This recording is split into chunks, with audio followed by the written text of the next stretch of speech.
ओम नमः शिवाय। आप सभी व्यूअर्स का पुनः स्वागत है। अपने उन सब व्यूअर्स को धन्यवाद देते हुए और मैं आज एक ऐसे ग्रहण के बारे में बता रही हूँ जो कि अभी लोगों को उसकी ज़्यादा महत्व नहीं मालूम दे रहे हैं क्योंकि लोगों को समझ में नहीं आ रही ये बात कि ग्रहण कभी कभी भी कहीं भी किसी भी रूप में अगर देखे जाए तो वो अच्छे नहीं होते हैं। अगर सूर्य ग्रहण होता है तो पूरी पर्सनैलिटी पे उसका इफेक्ट होता है और फिर ये चंद्र ग्रहण जो अब 5 जुलाई को होने वाला है, उससे मन मस्तिष्क पे बहुत ज़्यादा गहरा प्रभाव पड़ता है। सूर्य का संबंध सीधा पिता से होता है, सरकारी नौकरी से होता है और पूरी हेल्थ जो होती है आपकी पर्सनैलिटी उससे होता है, जबकि चंद्र का संबंध आपकी माता से होता है, आपके मन से होता है।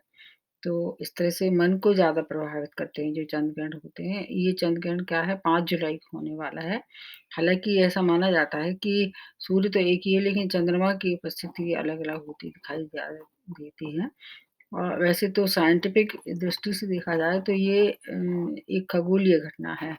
जब कभी ऐसा होता है कि पृथ्वी इन दोनों के बीच में सूर्य और चंद्रमा के बीच में आ जाती है, तो सूर्य की रोशनी नहीं पहुँच पाती चंद्रमा तक तो पृथ्वी की वजह से, तो इसलिए क्या होता है कि वो जो किरणें होती हैं वो वहाँ मतलब इंटरैक्ट करती हैं, इंटरैक्ट रोकती हैं मतलब ऐसे कह सकते हैं और उससे जो छाया दिखाई देती है, वो फिर ग्रहण का रूप ले लेती है और ज्योतिष के रूप में इसको ऐसे कहा जाता है कि राहु ग्रसित कर लेते हैं चंद्रमा या सूर्य को। दोनों ही बातें अगर अपने हिसाब से देखी जाए तो किसी हद तक सही हैं। तो ये 5 जुलाई को होने वाला है। इस बार क्या हो रहा है कि लगातार 30-31 दिन के अंदर 3 ग्रहण हो चुके हैं। तो इसलिए इनका मतलब एक का प्रभाव जब तक चलता है, जब तक दूसरा शुरू हो जाता है। अभी इसका ही प्रभाव लगभग 15 दिन तक देखने को मतलब मिल सकता है। तो ये 5 जुलाई को और रविवार के दिन और पूर्णमासी होगी उसमें, आषाढ़ की पूर्णमासी होगी। उसके बाद अगले दिन से ही फिर क्या हो जाएगा, सावन का महीना शुरू हो जाएगा। और वो समय सूर्य रहेंगे मिथुन राशि में और जबकि चंद्रमा धनु राशि में ये ग्रहण लगने वाला है, तो चंद्रमा धनु राशि में होंगे और नक्षत्र जहाँ तक है पूर्वाषाढ़ा नक्षत्र रहने वाला है और लग्न उस समय कर्क लग्न शुरू हो जाएगी। तो इस तरह से 5 जुलाई को जब भी अगर आप देखें, तो ये सब ग्रह स्थिति दिखाई देगी और ये सभी जगह मतलब दुनिया के सब देशों में दिखाई नहीं देगा। ये चूँकि ऐसा ग्रहण है, चंद्र ग्रहण है जिसको कह सकते हैं, ये रात जहाँ होगी वहाँ दृश्य होगा, जहाँ दिन का समय होगा वहाँ दृश्य नहीं होगा और इंडिया में ख़ासतौर से भारतवर्ष में ये दृश्य नहीं है। जबकि इंडिया के अलावा अन्य देशों में जैसे कि ऑस्ट्रेलिया है, ईरान है, इराक है, रूस है, चीन है मतलब नियरेस्ट जो होंगे इंडिया के, वहाँ ये दृश्य नहीं होगा। लेकिन अमेरिका में और साउथ ईस्ट यूरोप में, अफ्रीका में ये दृश्य होगा। तो ये वीडियो ख़ासतौर से उन लोगों के लिए ज़्यादा समर्पित है, जो कि इंडिया के बाहर रहते हैं। उनको निश्चित रूप से इसका कुछ न कुछ पालन करना चाहिए। ज़्यादा कुछ नहीं है, तो शिव की आराधना करना चाहिए और फिर अपनी-अपनी राशि के हिसाब से भी मैं बताऊँगी अभी कि किसकी राशि वालों के लिए ये कितना अच्छा है और कितना थोड़ा सावधानी रखनी पड़ेगी। वैसे तो ग्रहण कोई भी अच्छे नहीं होते हैं। ये इसकी अवधि जो है वो अगर देखा जाए तो लगभग 2 घंटे 43 मिनट और 20 सेकंड के लगभग रहने वाली है और इंडिया में ये दिन के देखिए पड़ेगा इसलिए इसको दृश्य नहीं होगा और ना सूतक का दोष होगा लेकिन इंडिया के बाहर जो लोग रहते हैं उसमें अनुमान लगा लेना चाहिए क्योंकि इंडिया के हिसाब से कहीं 12 घंटे का अंतर है, कहीं 4 घंटे का अंतर है। तो 8 बज के 36 मिनट से ये इंडियन टाइम से शुरू होगा और फिर 11 बज के 22 मिनट तक ये लगातार रहेगा और फिर इसके साथ-साथ क्या है कि अगर जो जहाँ दृश्य होता है, वहाँ पर इसका विशेष महत्व होगा और जो ऐसी राशि है जो चंद्रमा प्रधान है क्योंकि चंद्र ग्रहण है, इसलिए चंद्रमा प्रधान राशियाँ जो होती हैं उन पे सबसे ज़्यादा असर पड़ेगा। जैसे कर्क राशि है, वृश्चिक राशि है, मीन राशि है और किसी हद तक वृष राशि भी है। तो वृष राशि का तो वैसे देखा जाए उसमें चंद्रमा ज़रूर उचका होता है, परंतु स्वामी राशि उसकी शुक्र है, इसलिए उतना ज़्यादा खतरनाक नहीं होगा। लेकिन ये 3 राशियाँ जो हैं, जिन पे ज़्यादा इनका प्रभाव देखने को मिल सकता है। अब इसके अगर चंद्रमा प्रधान राशि के अलावा मैंने जैसे बताया कि ये पूर्व आषाढ़ा नक्षत्र में पड़ेगा, तो वो ऐसे जातक जिनका जन्म पूर्वाषाढ़ नक्षत्र में हुआ है, उनको भी थोड़ा-सा विशेष सावधानी रखनी पड़ेगी और धनु राशि में पड़ेगा, तो धनु राशि वालों के लिए भी ये थोड़ा-सा परेशानी दे सकता है। और प्रत्येक राशि वालों के लिए मैं अलग-अलग बताना चाह रही हूँ और ख़ास तौर से जो इंडिया के बाहर रह रहे हैं और ऐसी लेडीज़ जो कि प्रेग्नेंट हैं, वो अपने मन में नेगेटिव थॉट नहीं आने दें। वैसे तो केवल रेज़ जो होती हैं उनकी, क्योंकि इस समय जो रेज़ निकलती हैं, उनसे सबसे ज़्यादा हानि होती है। तो कोशिश करना चाहिए कि ऐसे समय वो बाहर ना निकलें। बहुत इमरजेंसी हो तो कवर्ड करके निकलें अपने मतलब जो अपना जो नीचे का पोर्शन है उसको कवर्ड कर लें, जिससे डायरेक्ट उन पे इंटरेक्शन मतलब पड़े ना, रेज़ ना पड़े। तो हर एक लोगों के लिए थोड़ा-सा शोचनीय स्थिति है और ऐसा माना जाता है कि इस दौरान अगर मंत्र जाप किए जाएँ या उपासना की जाए तो सबसे ज़्यादा सार्थक होती है।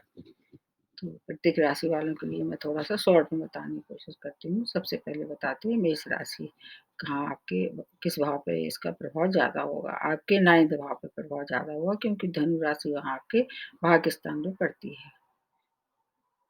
भाग्यस्थान को ये प्रभावित करेगा तो आपकी जो हेल्थ है, वो आपको थोड़ा-सा वहाँ ज़्यादा केयर करनी पड़ेगी। हेल्थ के अलावा भी आपको क्रोध पे भी नियंत्रण करना पड़ेगा। लेकिन कुछ चीज़ों के लिए आपके लिए अच्छा है, जैसे कि कहीं रुका हुआ पैसा है, वो वापस आपको प्राप्त हो सकता है।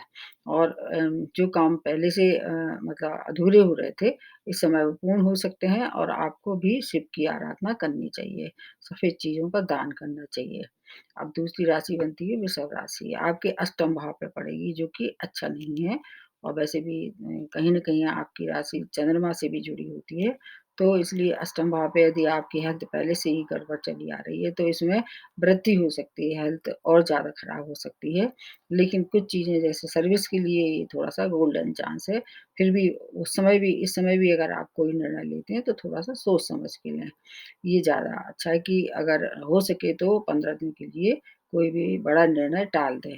अगर बहुत इमरजेंसी है तो फिर कुछ किसी से सलाह लेके करें और आपको भी शिव की आराधना करनी चाहिए। ये भी सबसे अच्छा रहेगा आपके लिए भी।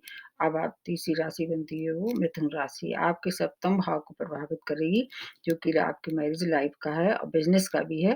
तो आपको अपने मतलब पति-पत्नी के संबंध में विशेष केयर करनी चाहिए। कोई भी बात है उसको वहीं सॉर्ट कर देना चाहिए, सॉर्ट आउट करके कोई बहुत ज़्यादा सीरियस मतलब उस पे नहीं ले जाना चाहिए, उसको क्लाइमेक्स तक नहीं ले जाना चाहिए।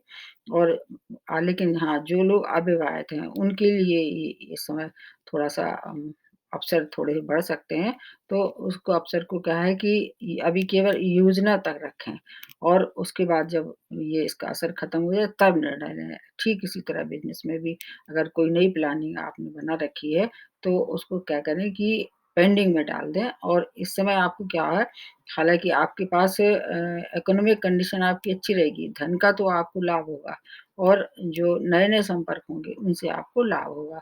बस आपको एक बात ध्यान रखना है, जब तक कार्य पूरे ना हो जाए, तब तक अपने आप तक उसको सीमित रखें। किसी को मतलब बताएँ ना, मतलब किसी से अपनी बात सीक्रेट जो है वो शेयर ना करें। अब अगली राशि बनती है वो कर्क राशि है। कर्क राशि पे 6 भाव पे ये प्रभाव पड़ेगा। ये चंद्रमा की राशि जैसे मैंने बताया, तो आपको विशेष रूप से प्रभावित करेगी।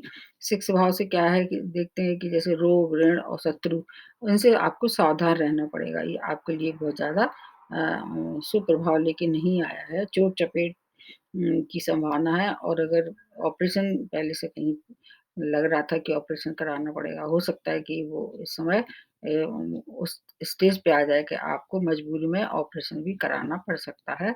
तो इसलिए आप थोड़ा-सा सावधान ज़्यादा रहें, क्योंकि आपकी राशि वैसे तो अभी आप पे ना तो ढैया है, ना अभी और भी कोई इस तरह से दुष्प्रभाव नहीं है। केवल 15 दिन की बात है, आप इसको अगर रोक सकते हैं तो रोक दीजिए, बाद में सब ठीक हो जाएगा और आपको भी शिव की आराधना करनी चाहिए, सफ़ेद चीज़ों का दान।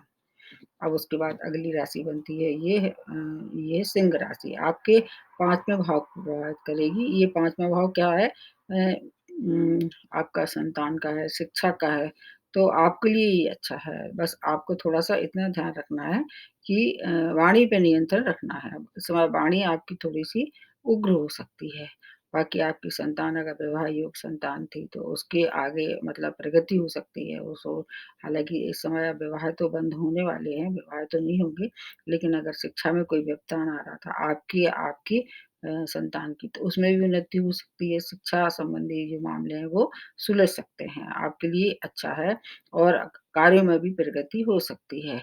बस आपको क्या करना चाहिए कि थोड़ा-सा बस क्रोध ना करें, तो फिर आपके सारे काम स्वतः बन जाएँगे। उसके बाद अगली राशि बनती है कन्या राशि, आपके फिर 4th भाव को प्रभावित करेगी और 4th भाव से भूमि, भवन, वाहन देखते हैं और माता का स्वास्थ्य, तो माता का स्वास्थ्य थोड़ा-सा खराब हो सकता है इस समय, उनकी हेल्थ को आप थोड़ा-सा ध्यान रखें। बाकी आपकी वाहन का सुख आपको प्राप्त होगा और पारिवारिक जो अगर कोई डिस्प्यूट चल रहा था वो भी सॉर्ट आउट हो जाएगा। और भाई-बहनों से भी संबंध आपके ठीक-ठीक रहने वाले हैं। रचनात्मक कार्य करें, जिससे आपको क्या होगा बहुत प्रसन्नता प्राप्त होगी।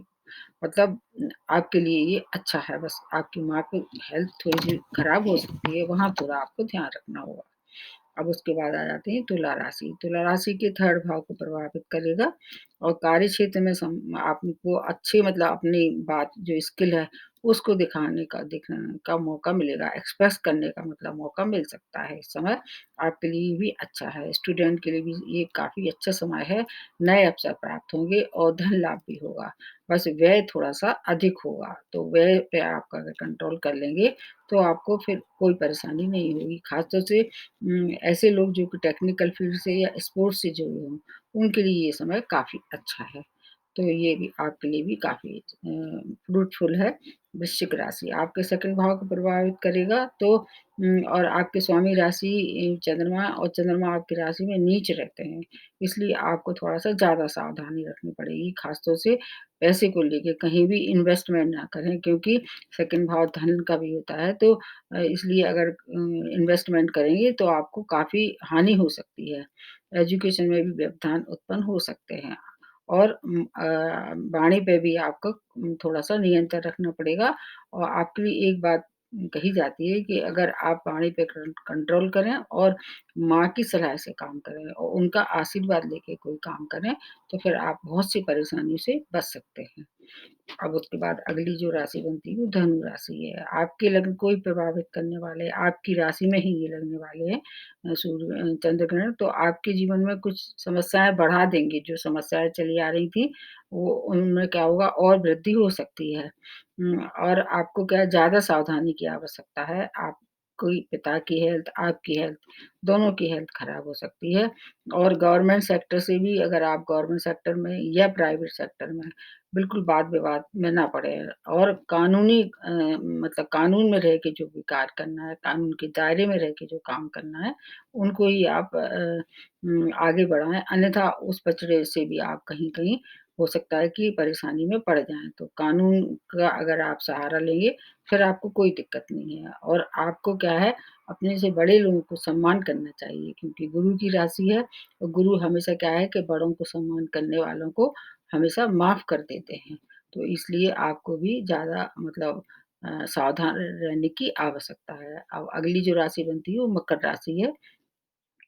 आपके क्या है 12th भाव को प्रभावित करेगा। 12th भाव विदेश से देखते हैं, व्यय से देखते हैं और इसके साथ-साथ मतलब आपके जो और जैसे मान लीजिए वीज़ा संबंधित मतलब जो कार्य हैं या और इस तरह से विदेश से संबंधित व्यापार है, उन सब से मिला के देख लेते हैं। तो विदेश से जुड़े हुए लोगों को लिए ये समय अनुकूल रहेगा और आपके जीवन में जो योजनाएँ आपने पहले से बनाई थी, इस समय पूर्ण होने की उम्मीद दिखाई देगी और आपका जो मन जो है वो धर्म और अध्यात्म में बढ़ेगा क्योंकि 12वाँ भाव मोक्ष का भी होता है। अध्यात्म और धर्म में आपकी रुचि बढ़ेगी और इसके साथ आपके जीवन की जो और कुछ ऐसी चीज़ें जो आपने पहले से प्लानिंग कर रखी थी, उसको थोड़ा-सा आप आगे बढ़ा सकते हैं। लेकिन खर्च की जो अधिकता है, उसकी वजह से आपको आपका मन थोड़ा-सा खिन्न रहेगा क्योंकि मन पे असर डालेगा ये और आपके स्वामी राशि शनि है और शनि और चंद्र की मित्रता नहीं है, तो आपको इस समय विचलित नहीं होना है और अगर कोई व्यय इस समय 15 दिन के लिए आ रहा है, तो सोच समझ के करें या उसको टाल दें। अगर बहुत ज़रूरी है तो फिर कर सकते हैं क्योंकि एक्सपेंडिचर कई बार ऐसे मेडिकल पे हैं, तो वहाँ आप रुक नहीं सकते, वो तो आपको करना ही पड़ेगा। फिर भी अगर आप भी शिव की आराधना करें, तो फिर आपको बहुत सी परेशानी से आप भी बच सकते हैं। अब अगली राशि बनती है वो कुंभ राशि है। ये आपके 11th भाव को प्रभावित करेंगे। इस भाव में ज़्यादा खराब प्रभाव नहीं देते हैं, बल्कि आय के नए-नए आमदनी के स्रोत बनेंगे आपके और नया अवसर आपको भी प्राप्त होगा और जो कार्य पहले से पेंडिंग पड़े हुए थे, वो इस समय संपन्न हो जाएँगे। बस आपको अपने रिश्ते सँभालने होंगे। अगर आपने रिश्ते में कुछ गड़बड़ की, मान लीजिए वाद-विवाद किया या लड़ाई-झगड़ा की, तो फिर आपके रिश्ते जो है वो बिखर सकते हैं। हेल्थ की भी थोड़ी-सी आपको केयर करनी पड़ेगी। बाकी सब चीज़ें आपके लिए शुभ है, मतलब कुंभ राशि वालों के लिए उतना खराब नहीं है ये। अब अगली राशि जो बनती है वो मीन राशि है। आपके दसम भाव को प्रभावित करेगी, ये जो कार्य क्षेत्र का है, तो वहाँ पर परेशानी ये उत्पन्न करेंगे सूर्य चंद्रमा जी और उसके बाद है आपके पीठ पीछे कोई चुगली कर सकता है। कोई शत्रु ऐसे होंगे जो आपके बॉस को या किसी आपके अधिकारी को भड़काने की कोशिश करेंगे, आपके खिलाफ चुगली करेंगे, ऐसे कह सकते हैं। तो आपको सावधान रहना पड़ेगा ऐसे चुगलखोरों से और पिता की हेल्थ भी मतलब थोड़ी-सी खराब हो सकती है। वाद-विवाद से भी आपको बचना होगा और फँसा हुआ जो पैसा है वो आपको इस समय थोड़ी-सी अगर कोशिश करें तो निकल सकता है, ये आपके लिए अच्छा है। इस समय आपको अगर आप ध्यान करते हैं, तो आप ध्यान कीजिए और अन्यथा आपको भी अपने गुरु मतलब जो आपके स्वामी राशि हैं गुरु, उनको प्रबल कीजिए। नहीं तो चंद्रमा को मतलब के दुष्प्रभाव से बचने के लिए सबसे अच्छा उपाय यही है कि आप शिव की आराधना करें। ये सभी राशि वालों पे निर्भर करता है क्योंकि इस समय क्या हो रहा है कि राहु केतु तो हमेशा वक्री रहते ही हैं, लेकिन इसके अलावा भी जो और ग्रह हैं जैसे कि शनि वक्री चल रहे हैं, बुध भी वक्री चल रहे हैं, गुरु भी वक्री हैं अभी 13 सितंबर तक, उसके बाद फिर वो मार्गी हो जाएँगे। तो इस तरह से 3 और ग्रह राहु केतु के अलावा वक्री चल रहे हैं, इसलिए थोड़ा-सा जो शुभता है उसमें कमी होगी और थोड़ा तो दुष्प्रभाव चंद्र ग्रहण का भी पड़ता है, भले ही उतना ज़्यादा खतरनाक नहीं है, लेकिन अगर इतने सब बातों का आप ध्यान रखेंगे तो आप बहुत सी परेशानियों से बच सकते हैं। इस समय क्या है जो माहौल चल रहा है वो बहुत ही ज़्यादा खराब है और अभी इसके कोई कोई भी मतलब ऐसा नहीं कहा जा सकता है कि कोई लिमिट है इसकी। अनुमान भर है कि अब इसके बाद फिर कुछ सुधार हो जाएगा, लेकिन ऐसा अभी किसको यहाँ पर सब ज्योतिष सब कुछ इस समय क्या है फ़ेल है। ये एक बहुत बड़ा कोई परिवर्तन होने वाला है जो कि केवल एक ईश्वर ही जानता है। उसने जो भी को सोच लिया है सभी लोगों के लिए वो अपना कार्य पूरा करके और फिर जो एक नया जीवन सबको मिलने वाला है, ऐसा मान के चलते हैं। जो लोग अभी बचेंगे दुनिया में वो एक नए जीवन का की शुरुआत करेंगे और अच्छा है जो लोग ऐसे हैं जो कि जीवन को सही मायने में नहीं समझ पाते हैं, तो उनको थोड़ा-सा एक सबक देने के लिए ये ईश्वर की जो भी प्रकोप हो रहा है, उस उन सबको सबक सिखाने के लिए कि ये जीवन ऐसा नहीं है कि इसको वैसे ही बेकार डाल दिया जाए, निरर्थक नहीं करना चाहिए। आए हैं मनुष्य का अगर जन्म लिया है, तो अपने आप को थोड़ा-सा कहीं न कहीं अध्यात्म और धर्म से जोड़ के भी आगे बढ़ना चाहिए। तो आज के लिए इतना ही, नमस्ते और धन्यवाद।